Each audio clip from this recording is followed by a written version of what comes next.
நிலையான புகழுக்குரிய தூய்மை மிகு நற்கருணைக்கு எல்லா காலமும் ஆராதனையும் புகழும் ஆட்சியும் உண்டாக கடவது.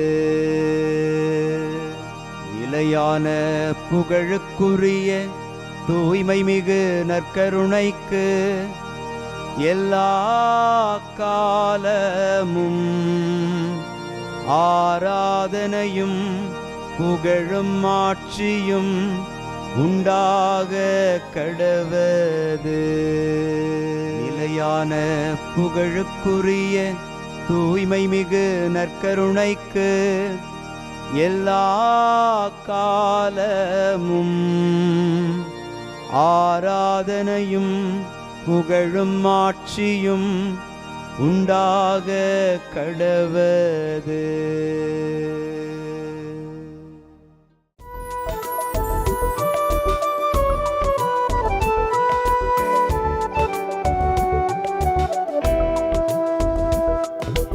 எபினேசரே ஆராதனை, என் துணையாளரே ஆராதனை. எபினேசரே ஆராதனை, என் துணையாளரே ஆராதனை. மறப்பேனோ உமது அன்பை, மறப்பேனோ உமது அன்பை. மண்டியிடுவேன் உன் பாதத்திலே, மண்டியிடுவேன் உன் பாதத்திலே. ஆண்டவருக்குள் பிரியமான சகோதர சகோதரிகளே, இன்று செப்டம்பர் மாதம் 24ஆம் தேதி புதன்கிழமை. நாங்கள் அடிமைகளாக இருந்தும் எம் கடவுளாகிய நீர் எங்களை அடிமைத்தனத்திற்கு கையளிக்கவில்லை என்கிற அற்புதமான அந்த புரிதலை பிள்ளைகள் எடுத்துரைத்து கடவுளை மாட்சிப்படுத்தியதை எஸ்றா நூலிலிருந்து நாம் பெற்று மகிழ்கிறோம். இன்று ஆண்டவருக்கு முன்பாக அந்த நூலின் வார்த்தைகளுக்கு இணங்க அதே இதயத்தோடு, ஆண்டவரே நீர் எங்களை தீமைகளுக்கு கையளிக்கவில்லை என்று நன்றி கூறி அமர்ந்திருக்கும் நாமும் அதே இதய மனப்பாங்குடன் ஆண்டவரை புகழ்ந்து பாடி ஆராதிப்போம். என்றும் வாழும் கடவுள் போற்றி, என்றும் வாழும் கடவுள் போற்றி, என்றும் வாழும் கடவுள் போற்றி, என்றும் வாழும் கடவுள் போற்றி.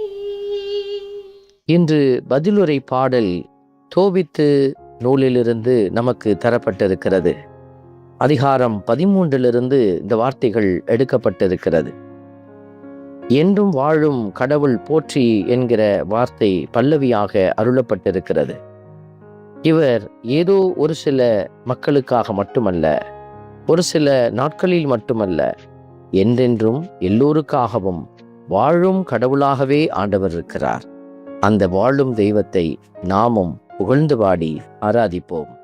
என்றும் வாழும் கடவுள் போற்றி, என்றும் வாழும் கடவுள் போற்றி,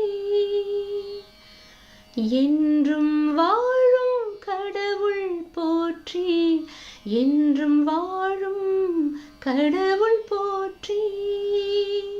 ஆண்டவருடைய வார்த்தைகள் நமக்கு உரைக்கிறது. அவர் தண்டிக்கிறார், இரக்கம் காட்டுகிறார், பாதாளத்தின் ஆழத்திற்கே தள்ளுகிறார், பேரழிவிலிருந்து மேலே தூக்குகிறார். அவரது ஆற்றலுக்கு அப்பாற்பட்டது எதுவும் இல்லை என்று எழுதப்பட்டிருக்கிறது. கடவுள் தன் பிள்ளைகளை காப்பாற்ற, தன் பிள்ளைகளுக்கு தன் திட்டத்தை உணர்த்த அவர் இவ்வாறு செயலாற்றுகிறார்.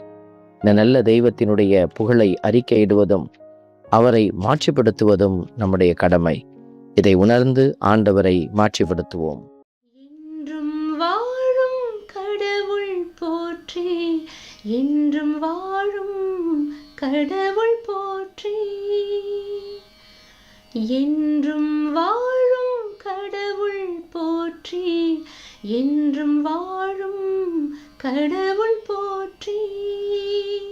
பலருக்கு ஒரு எண்ணம் இருக்கிறது, கடவுள் என்னை பார்க்கிறாரா, கடவுள் எனக்கு உதவி செய்வதில்லை என்றெல்லாம் புலம்புகிற மக்கள் மத்தியில் இன்றைய பதிலுரை பாடலின் வரிகள் நமக்கு உணர்த்துவது, நீங்கள் உங்கள் முழு உள்ளத்தோடும் முழு ஆன்மாவோடும் அவர் பால் திரும்பி அவர் திருமுன் உண்மையுடன் ஒழுகினால் அவர் உங்கள் பால் திரும்புவார். நம் வாழ்க்கையில் கடவுளுடைய கரம் இல்லை என்றால் நாம் நம்முடைய செயல்பாடுகளை அலசி ஆராய்ந்து பார்க்க அழைக்கப்படுகிறோம். அவர் திருமுன் உண்மையுடன் ஒழுகி அவருடைய இரக்கத்தை பெற இப்பொழுது மன்றாடி செபிப்போம். என்றும் வாழும் கடவுள் போற்றி, என்றும் வாழும் கடவுள் போற்றி,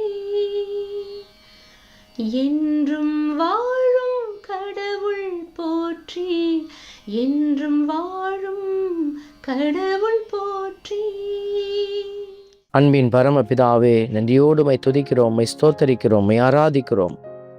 அவர் உங்களுக்கு செய்துள்ளவற்றை இப்பொழுது எண்ணி பாருங்கள் என்கிற வார்த்தையின்படியாக நாங்கள் நீர் செய்த நன்மைகளை நினைத்து மகிழ்ந்து புகழ்ந்து பாடுகிறோம்.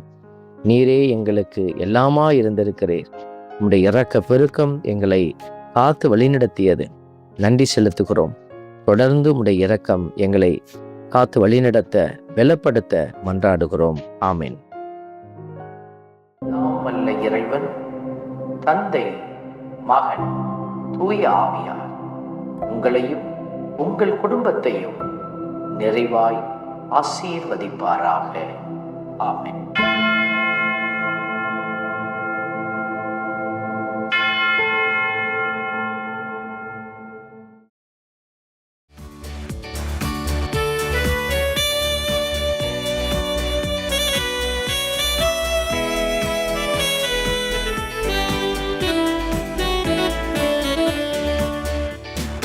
இஸ்ரவேலின் துதிகளுக்குள் என்றும் வாசம் செய்பவரே, உம்மை நம்பி வந்த யாவருக்கும் என்றும் நன்மைகள் செய்பவரே, உம்மை என்றென்றுமே என்றென்றுமே பாடி புகழ்ந்திடுவோம்.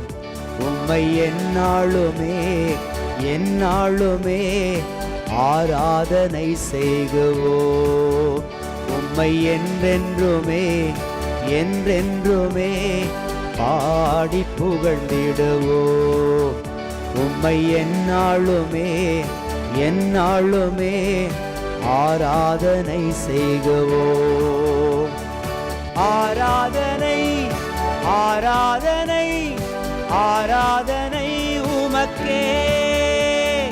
அல்லேலூயா அல்லேலூயா, துதி மகிமை உமக்கே.